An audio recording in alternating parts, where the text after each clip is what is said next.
પણ ખાતાનો કર્મચારી હોય અને એ ખાતામાં જે તે તાલુકામાં તે ફરજ નિભાવતા હોય છે ને ત્યાં ભ્રષ્ટાચાર અથવા તો કોઈ ગેરરીતિ આચરવામાં આવે ત્યારબાદ તેને સસ્પેન્ડ કરવામાં આવતું હોય છે અને સસ્પેન્ડ કર્યા બાદ ફરીથી એ જગ્યાએ ન જાય તે માટેની તકેદારી રાખવામાં આવતી હોય છે.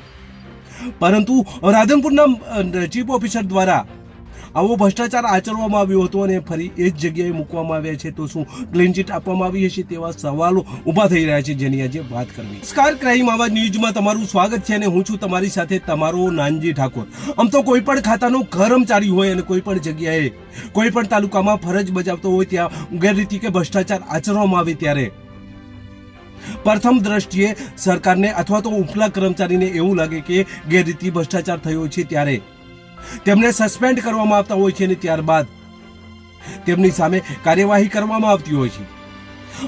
થોડા સમય અગાઉ આવું જ બન્યું હતું.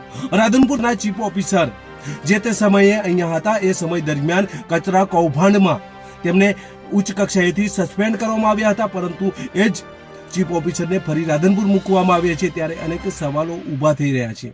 આમ તો કોઈ પણ જગ્યાએ ભ્રષ્ટાચાર આચરવામાં આવ્યો હોય તે જગ્યાએ મૂકવામાં આવ્યા હોય છે કે રાધનપુરમાં જે તે સમયે તત્કાલીન ચીફ ઓફિસર અત્યારે હાલના છે એ હતા અને ત્યારબાદ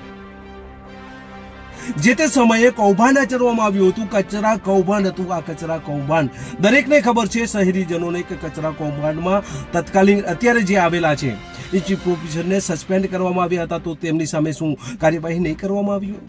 તેમની સામે જે આક્ષેપ કરવામાં આવ્યા હતા અને ત્યારબાદ તેમને સસ્પેન્ડ કરવામાં આવ્યા હતા, શું તેની તપાસ નહીં કરવામાં આવી હોય? જો તપાસ કરવામાં આવી હોય અને આવા ગંભીર આક્ષેપોમાં આ ચીફ ઓફિસરને અહીંયા મૂકવામાં આવ્યા હશે તો શું એ કર્મચારીઓને નહીં ખબર હોય? આવા અનેક સવાલો ઊભા થયા છે. પરંતુ જ્યારે કોઈ પણ ચીફ ઓફિસર હોય કે પછી કોઈ પણ ખાતાનો કર્મચારી હોય જે જગ્યાએ નોકરી કરતો હોય ત્યાં કૌભાંડ આચરવામાં આવે અથવા તો ભ્રષ્ટાચાર થાય ત્યારે ફરીથી ત્યાં મૂકવામાં આવતો નથી.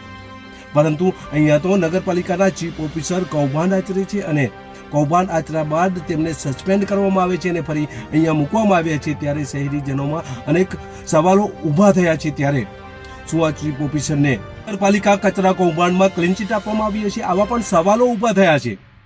અરે એટલું જ નહીં, એવા પણ સવાલો છે કે આ ચીફ ઓફિસરને રાજકીય વગ ધરાવનાર એ નેતાઓથી કોન્ટેક્ટો છે એટલે ફરી અહીંયા મોકલવામાં આવ્યા છે.